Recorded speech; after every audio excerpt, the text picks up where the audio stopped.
মিয়ানমারের বিদ্রোহী গোষ্ঠী আরাকান আর্মির সঙ্গে সংঘাতের জের ধরে পালিয়ে বাংলাদেশে ঢুকে পড়েছে রোহিঙ্গা সশস্ত্র গোষ্ঠীর অন্তত 50 জন সদস্য।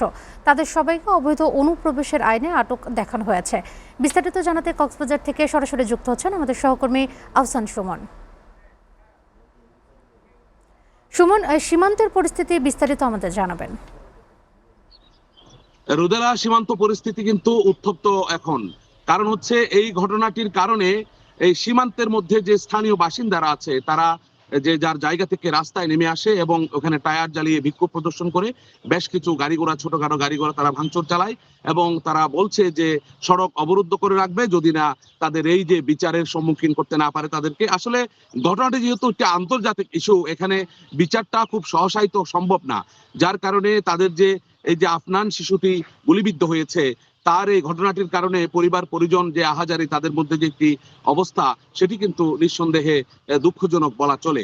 তাছাড়া সীমান্তের যে আপডেট যে তথ্যটি সেটি আপনাকে জানাতে চাই, সেটি হলো যে কিছুক্ষণ আগে সেখানে মিয়ানমার থেকে 50 জন সন্ত্রাসী গোষ্ঠী, তারা যে বিদ্রোহী গোষ্ঠী যেটা ওই পারের মধ্যে রাখাইন যে আর্মিরা রয়েছে তাদের সাথে যে গোলাগুলির ঘটনা যাদের সাথে ঘটছে প্রতিনিয়ত, এই যে সংঘর্ষের মধ্যে তারা কিন্তু অনেকটা এই পারে ঢুকে পড়েছে বাংলাদেশের মধ্যে। এই সংখ্যাটা হচ্ছে 50 জন।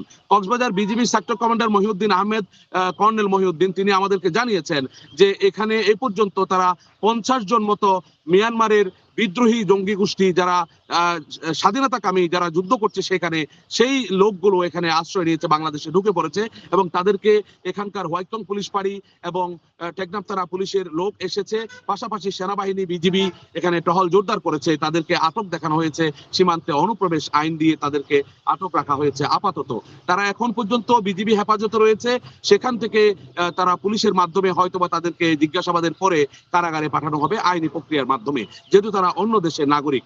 এখানে একটি তথ্য জানিয়ে রাখা ভালো, সেটি হলো যে মিয়ানমারের ওই পারে যারা মূলত এই পারে ঢুকে পড়েছে তারা কিন্তু রোহিঙ্গা ক্যাম্প থেকে অনেকেই সেখানে অনুপ্রবেশ করেছিল, মিয়ানমারে যুদ্ধে অংশগ্রহণ করার জন্য গিয়েছিল, এমন কিছু লোকজন আমরা সেখানে পেয়েছি।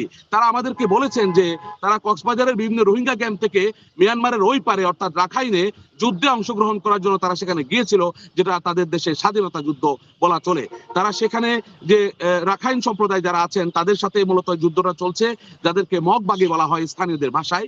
ওই মগবাগীদের সাথে মূলত এই রোহিঙ্গা বিদ্রোহী গোষ্ঠী যারা আছে, তারা স্বাধীনতাকামী গোষ্ঠী, তারাই কিন্তু এই যুদ্ধে লিপ্ত হয়ে পড়েছে। তার মাঝে আরসা এবং অন্যান্য যে সন্ত্রাসী জঙ্গি গোষ্ঠী রয়েছে যারা বিভিন্ন সুবিধাবাদী মাদকের জন্য তারা সেখানে যুদ্ধ করে, মাদকের জন্য তারা সেখানে আধিপত্য বিস্তারকে কেন্দ্র করে যুদ্ধে লিপ্ত হয় এবং এই পারে যে মিয়ানমারে যে মাদকের যে সীমানাটা রয়েছে মিয়ানমারের ওই প্রান্তে, সেখান থেকে তারা এখানে নিয়ে আসে এবং মিয়ানমারের থেকে মাদক যে পাচার করার জন্য একটা সিন্ডিকেট রয়েছে, সেই সিন্ডিকেটের সাথেও কিন্তু এই যুদ্ধটা চলে সেখানে।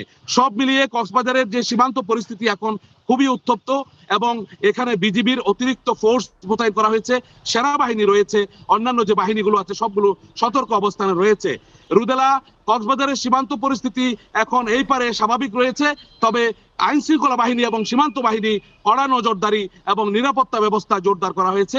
বিজিবির পক্ষ থেকে বলা হয়েছে এখানে সীমান্তে যে বসবাসকারী লোকজন আছে তাদেরকে যেন সতর্ক অবস্থানে থাকে এবং আতঙ্কিত না হওয়ার জন্য বিজিবির পক্ষ থেকে বলা হচ্ছে।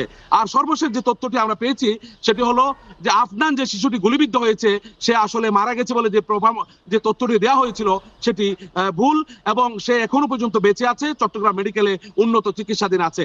এটি আমাদের কাছে সর্বশেষ তথ্য, পুলিশের পক্ষ থেকে বিজিবির পক্ষ থেকে সেটি নিশ্চিত করা হয়েছে। রুদেলা, কক্সবাজার সীমান্ত পরিস্থিতি এই ছিল আমার কাছে সর্বশেষ।